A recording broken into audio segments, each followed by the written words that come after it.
Hey guys, SKNOVA here with a much demanded video. It's taken me a little while to create the list for the best legendaries. I thought this time I would do a bit of a ranking system. Obviously I don't have all of these legendaries, so I might not be 100% accurate, so feel free to question and argue against some of these if these might be your favorite. With that being said, I chose them based off the top 10 for the clan boss, endgame clan boss, assuming that you have the Giant Slayer ability. For those of you who may not be familiar, with Giant Slayer, look at the masteries. Here, Giant Slayer. So you get a 40% chance of inflicting bonus damage, kind of like the enemy max HP, bonus damage for every hit that you do. So the more hits that a character does, the more damage they do. And this damage is sort of in the ballpark of what an HP burn does. An HP burn is probably 3 times-ish higher than poison. So if you think about how important it is to have an HP burn character in your clan boss team, the Giant Slayer mastery makes it that much better. Obviously there are some epics and some rares that are potentially better, but this is a list just for legendaries. I'm focusing just on the clan boss for now because it seemed a little bit easier. It's a bit subjective because there's lots of legendaries are good for different purposes. Lots of them are different in arena, and all the arena ones will be better than the ones here. There's some legendaries that are better pre-Giant Slayer, but these ones are all the best ones post-Giant Slayer. Now looking at a lot of the tier lists out there, they're sort of looking at the clan boss rankings as a pre-Giant Slayer team. So they rank characters that have a lot of poison damage very highly, and some of the characters that I think are better post-Giant Slayer are actually ranked pretty low. So this might be a little bit different list than you've seen in many of the tier lists. And that being said, let's get started. So I'm going to start off with some notable exceptions. These aren't the top 10, but I think they're worth mentioning because they can definitely be used. The first one is one that I have and I really like. It's Fushan. And the thing about Fushan is his A1 ability is only a single hit, but has a chance to place an extra hit. And the interesting thing about this is I've seen the extra hit proc multiple times, meaning the extra hit can proc extra hits. And I've seen it proc 3-4 times. A lot, probably 1 in 4 is at least 2 times. So that being said, and every of the procs can also proc Giant Slayer. So I personally would probably rank him a little bit higher than some because of his ability, some of his other abilities. So when I looked at the top 10 list, it's not just having a multi-hit A1, it's what other components do they bring. Obviously there are a couple of debuffs that are very important. One of the most important ones is decreased defense. I think this gives your abilities all extra damage, and so is weaken. So those are probably the 2 most important ones for increasing your damage. As well, Fushan provides a speed aura,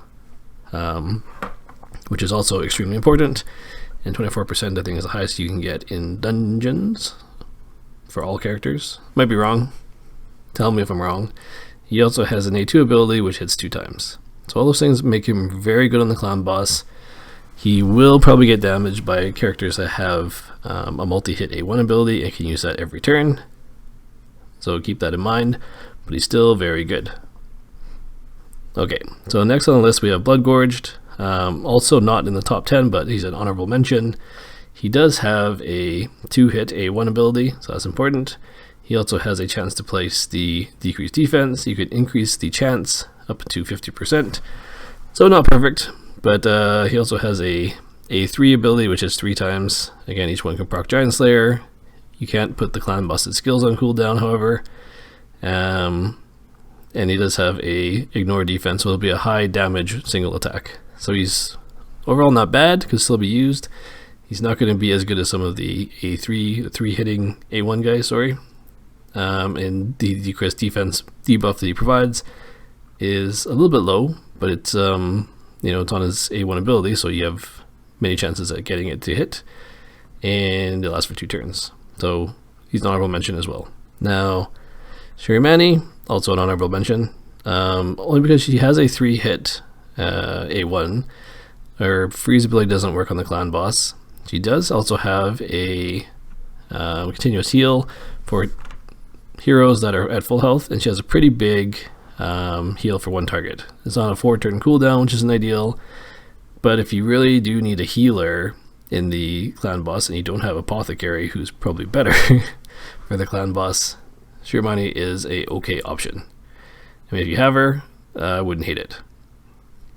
So she's good in other places, like probably the Spider's Lair, but we'll keep that in mind as an honorable mention. Okay, so Lord Shazar here, also an honorable mention. Now he does have a pretty good A1 ability, which does hit 3 times. And the damage, so damage increases per debuff, which on the clan boss you'll have more. I don't think this increases the damage increase from the Giant Slayer proc. It just increases his personal damage, which is typically a little bit lower than what the clan boss, which are the Giant Slayer damage, will do. I don't have him personally, so I couldn't say for sure that this would be better or worse, but it's worth noting. So the increased attack buff is also doesn't increase the Giant Slayer damage, so that's a little bit less of a buff to have, but it's not bad. 50% increase is still increased damage. And block debuffs doesn't work. He does have the bomb ability, which is also pretty good. It does work on the clan boss. His aura does not work because it's only for arena. So he's probably just outside the edge, or very close to the top 10. He was actually my number 9 or 10 for a while making this list, and he got bumped by some of the other characters. And we'll go why. So getting started now, here are my top 10 legendary heroes for the clan boss. So, coming in at number 10, I have the Blind Seer. Her A1 ability does hit 3 times. The turn meter does not work. The reason I placed her a little bit higher is she does have a shield ability that can be pretty useful as it absorbs some damage. So because you're probably playing the clan boss on manual to maximize damage, you can kind of time this to use at the appropriate time to potentially save some heroes and may help later on in the game. Also can block stuff like the poison that the clan boss puts on. So the other thing is at some point they do die, and this is kind of a niche ability because it only works for maybe that one turn where you do have a character lost. But sometimes you do lose a guy early. Maybe your clan boss fight lasts say 10 minutes and you get unlucky and you lose someone at minute 7. This is a way to bring them back, keep them alive for a little bit, potentially heal them up and carry on. So a little bit of a niche ability, but good enough to make top 10. Pretty close to compare her to Lord Shazar as to which one is better. She's hard to get being a void hero, but I think some maybe cooler, more niche abilities. So I just put her as number 10. Alright, on to number 9. At number 9, I have the Tomb Lord. So he does have the 3-hit A1 ability. Of the decreased speed also does not work on the clan boss. He has an ability which has a chance to put poison if it kills the target, so that actually doesn't work on the clan boss, so that's not making any useful. But he has this, so it won't reset the turn meter of the clan boss, but it will potentially put the attack debuff and the decreased defense debuff on the clan boss. Now if you use skill tomes, it drops it down to 5 and it only lasts 2 turns. So it is a pretty good debuff in that you can put both of them on simultaneously or one or the other. And those are important debuffs to have on the clan boss. So for that reason I ranked him a little bit higher than the last 2 characters. But I still think there are some better characters out there. And again, having the 3 hits and those abilities is pretty good. But potentially there are some epic characters you can get that also have it. If you have him, you can kind of build the other epic characters around him. Because he's providing you a buff, but you're going to need another person with a decreased attack and another person with decreased defense in addition to this guy. He's a good kind of backup for those debuffs and also has the 3-hit. Alright, so some people might argue that Necto should be a little bit higher. I have him at number 8 because although he has a 3-hit with a chance of proccing poison, both of those things are good. If you put some skill tomes on him, he gets up to 50%, so you probably get at least a poison out of it, So that's pretty good. But I think that's kind of all of that he has for the clan boss. I mean, that's all you really need to use. So you just keep attacking with him. Because this ability, the turn meter, doesn't work. And, you know, the stun and decreased debuff, they don't work. Basically, just keep using his A1 ability over and over again. So that plus poison is pretty good. Poison does decent damage.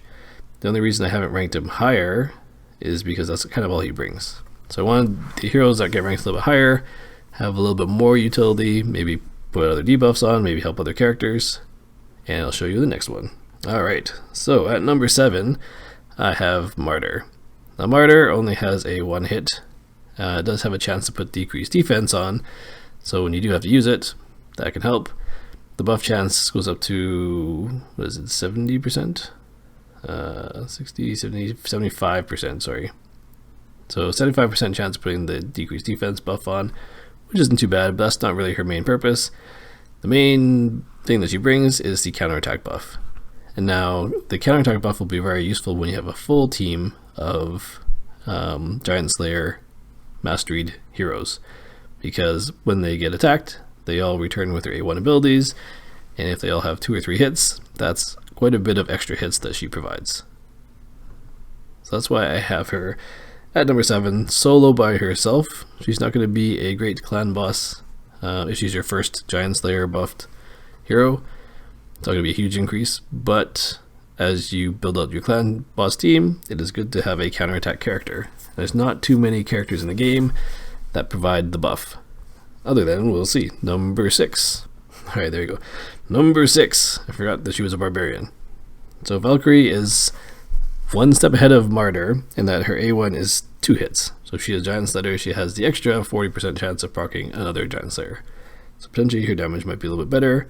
Martyr has other buffs or debuffs that are good, but she also has a shield which helps protect heroes from damage, which isn't as critical in the clan boss until the later few levels, and also the counterattack buff. So both those are pretty good, definitely worth having.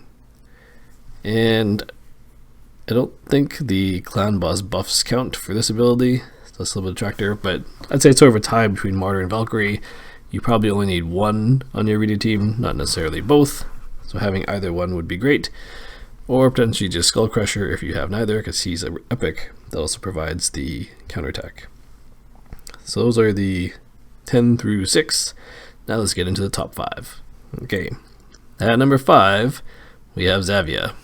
Now she will be higher on tier list because she's really good pre-Giant Slayer and even better post-Giant Slayer.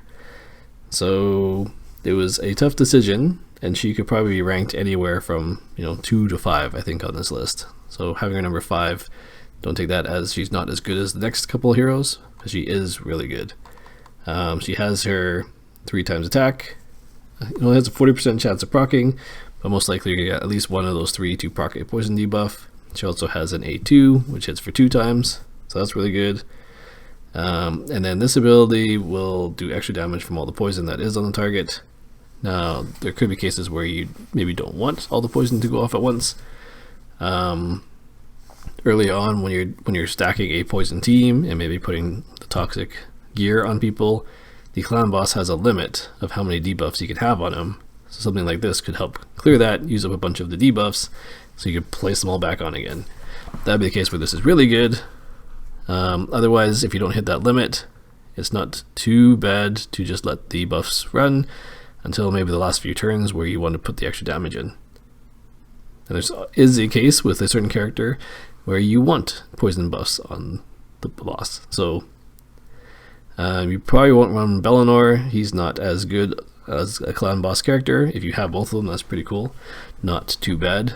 And then you don't, because the clan boss is only one hero, there's nobody to spread damage to. So that makes him not as good.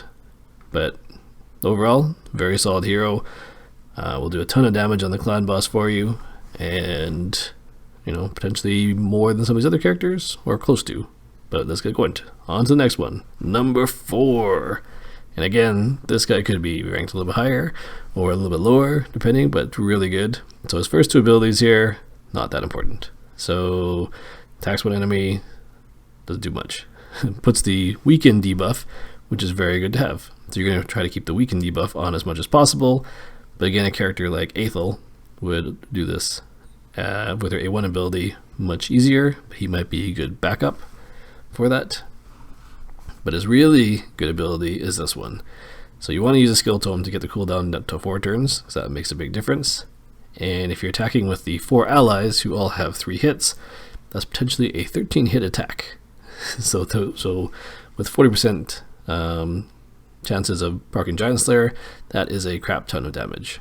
So I think every 4 turns, doing 13 attacks, that's, well, at least 3 attacks per turn on average. Slightly higher than 3 attacks, if you did it that way, would be better than every other hero. So if you'd have to stack your whole team of A3s, or A1 3-hit people, which is a little bit hard to do, but potentially the best.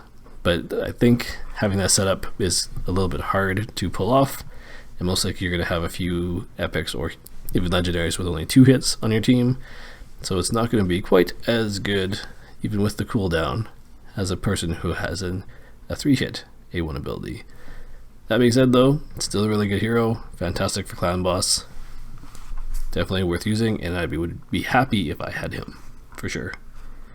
Here we go, number 3, I have Venus.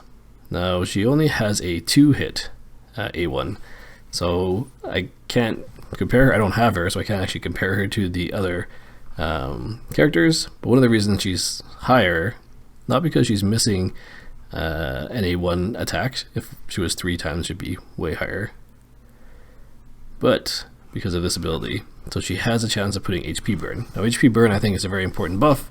It does pretty similar damage to what Giant Slayer does. So if you can place the HP burn debuff on her, she can get up to 75% chance. That is very good. She's actually similar to, say, Juliana. I think personally Juliana may be better in some cases.